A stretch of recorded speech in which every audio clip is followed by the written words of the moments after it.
O desejado de todas as nações. Capítulo 38. Vinde e repousai um pouco. Este capítulo se baseia em Mateus capítulo 14, versos 1, 2, 12 e 13, Marcos capítulo 6, versos 30 a 32 e Lucas capítulo 9, versos 7 a 10. Volvendo de sua viagem, os apóstolos ajuntaram-se a Jesus e contaram-lhe tudo, tanto o que tinham feito como o que tinham ensinado. E ele lhes disse: Vinde vós aqui à parte, a um lugar deserto, e repousai um pouco. Pois havia muitos que iam e vinham e não tinham tempo para comer. Os discípulos foram ter com Jesus e lhe contaram tudo.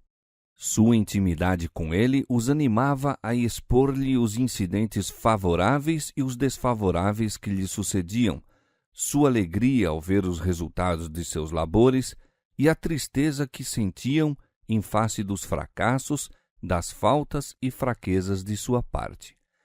Haviam cometido erros em sua primeira obra como evangelistas e, ao falarem com franqueza dessas coisas a Cristo, notou ele que necessitavam de muitas instruções. Viu também que se haviam fatigado em seus labores e necessitavam repousar. Onde estavam, porém, não lhes era possível o necessário sossego, pois havia muitos que iam e vinham e não tinham tempo para comer. O povo aglomerava-se após Jesus, ansioso por ser curado e ouvir-lhe a palavra. Muitos se sentiam atraídos para ele, pois lhes parecia a fonte de todas as bênçãos.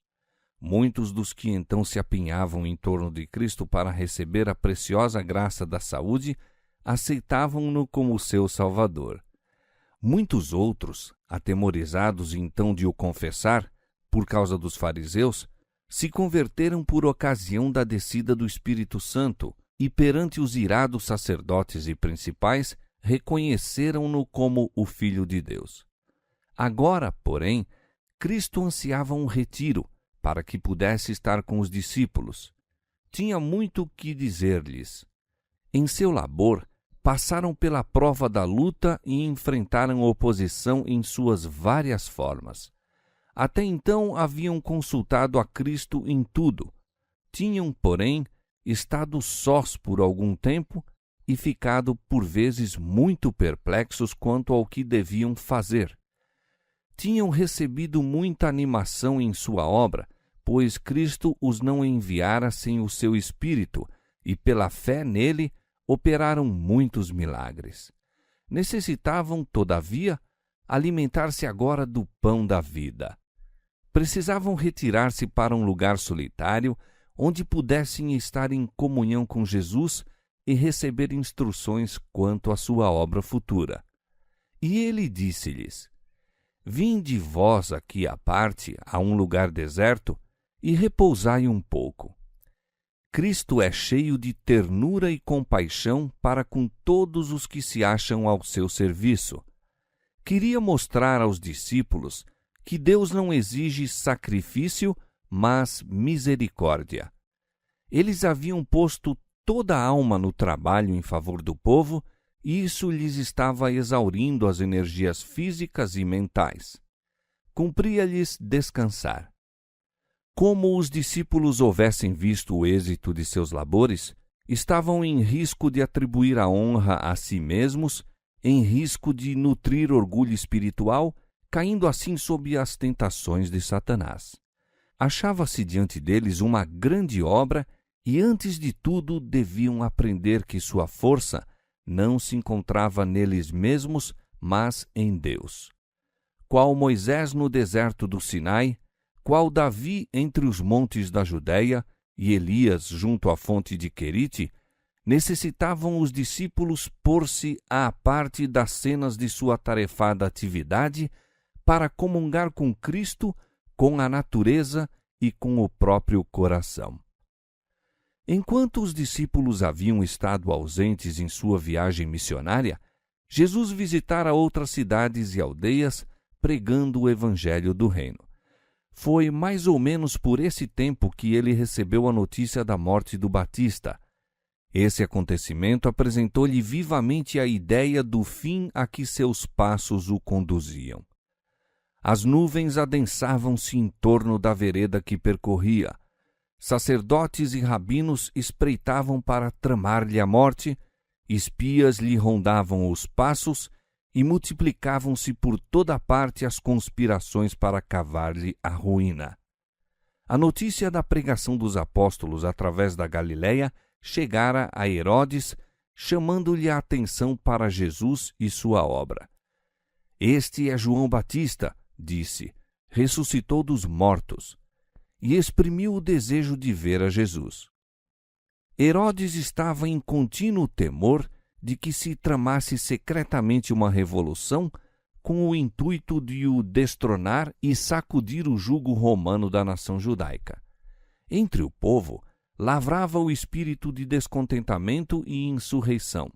Era evidente que o trabalho público de Cristo na Galiléia não podia continuar por muito tempo. Aproximavam-se as cenas de seu sofrimento e ele desejava estar por algum tempo retirado do bulício da multidão. Consternados, haviam os discípulos de João levado a sepultar seu mutilado corpo. Depois foram anunciá-lo a Jesus. Esses discípulos tiveram inveja de Cristo quando este parecia estar atraindo a si os que seguiam a João. Juntaram-se aos fariseus em acusá-lo quando ele se sentara com os publicanos no banquete de Mateus. Puseram em dúvida a divindade de sua missão por não haver ele libertado o Batista. Agora, porém, morto seu mestre, e anelando eles consolo em sua grande dor e guia quanto à sua obra futura, foram ter com Jesus, unindo aos seus os interesses deles. Também necessitavam de um período de sossego para a comunhão com o Salvador. Próximo a Betsaida, na extremidade norte do lago, havia um lugar solitário, então embelezado pelo verdor da primavera, o qual oferecia convidativo refúgio a Jesus e aos discípulos. Para ali partiram eles, fazendo de barco a travessia do lago. Ali estariam distantes do trânsito das ruas e do burburinho e agitação da cidade. As próprias cenas da natureza, por si mesmas, já constituíam um descanso, uma aprazível variação para os sentidos. Ali poderiam escutar as palavras de Cristo sem ouvir zangadas interrupções, réplicas e acusações de escribas e fariseus. Podiam ali fruir breve período de precioso convívio na companhia de seu Senhor. O repouso que Cristo e os discípulos fizeram não era uma complacência consigo mesmos. O tempo que passaram afastados não foi consagrado à busca do prazer. Falavam entre si a respeito da obra de Deus e da possibilidade de torná-la mais eficiente. Os discípulos tinham estado com Cristo e podiam compreendê-lo. Para eles não precisava o mestre falar em parábolas. Ele lhes corrigia os erros e os esclarecia quanto à devida maneira de se aproximarem do povo. Abria-lhes mais plenamente, a eles, os preciosos tesouros da verdade divina. Eram revigorados pelo poder divino e animados de esperança e coragem.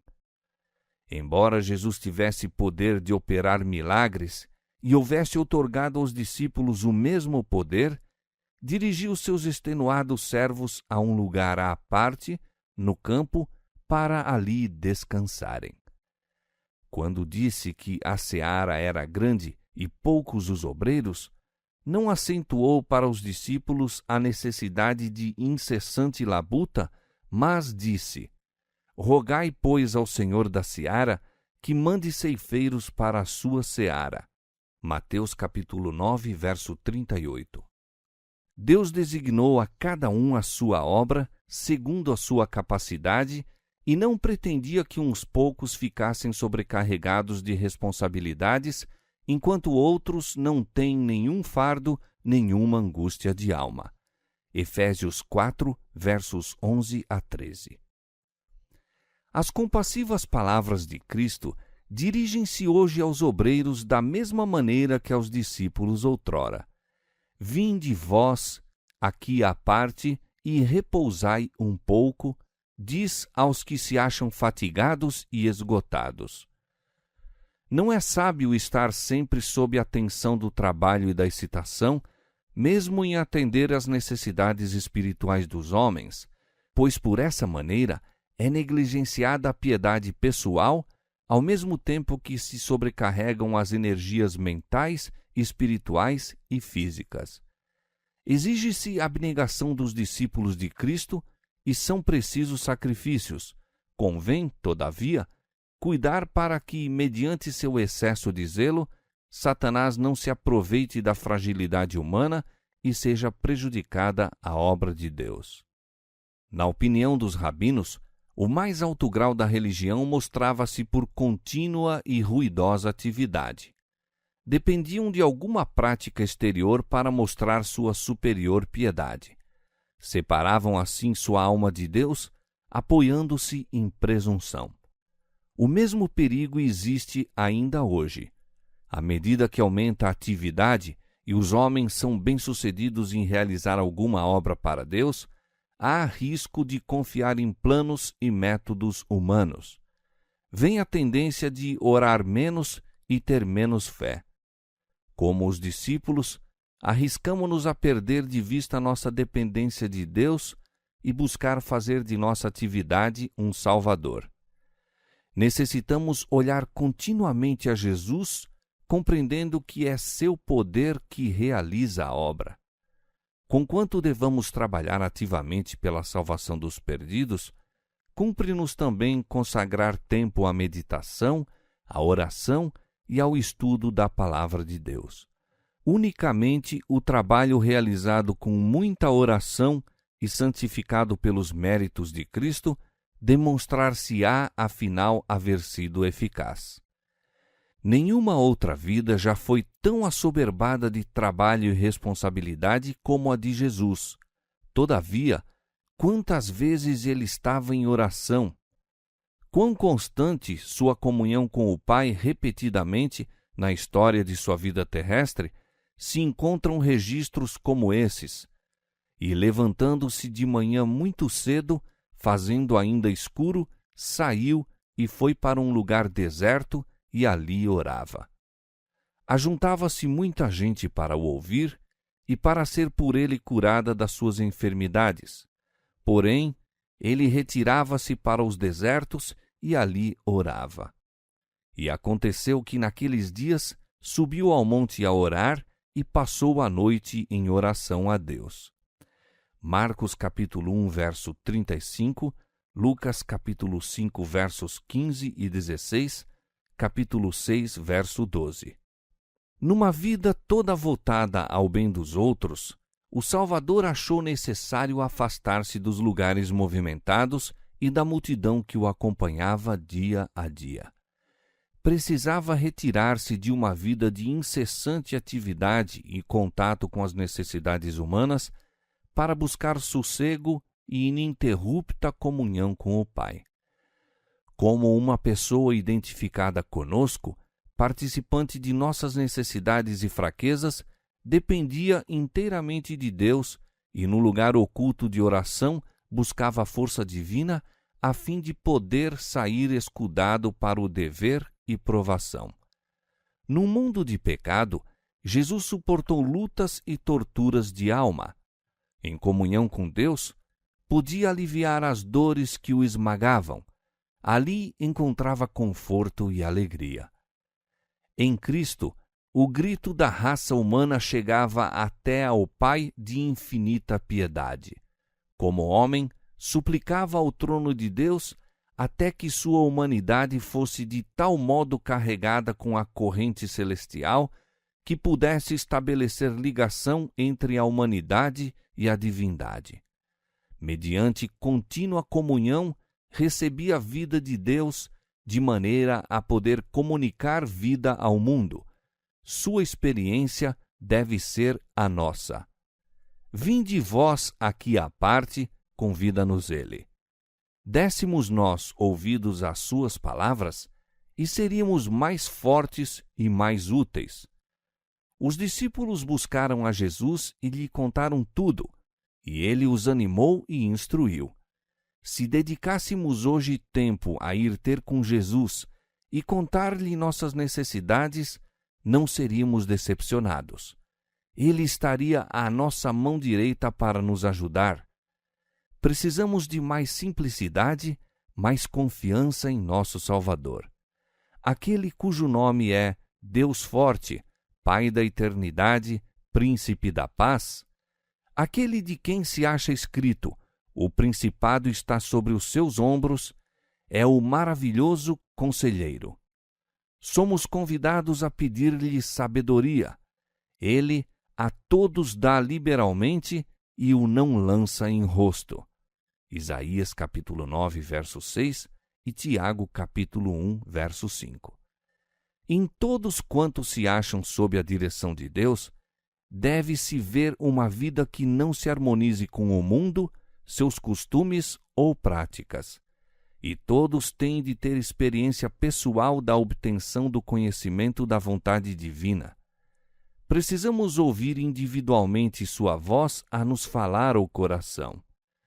Quando todas as outras vozes silenciam e em sossego esperamos perante ele, o silêncio da alma torna mais distintiva a voz de Deus. Ele nos manda: aquietai-vos e sabei que eu sou Deus. Salmo 46, 10. Somente assim se pode encontrar o verdadeiro descanso. E é essa a preparação eficaz para todo o trabalho que se faz para Deus. Por entre a turba apressada e a tensão das febris atividades da vida, a alma que assim se refrigera será circundada por uma atmosfera de luz e paz. A vida exalará fragrância e há de revelar um divino poder que atinge o coração dos homens.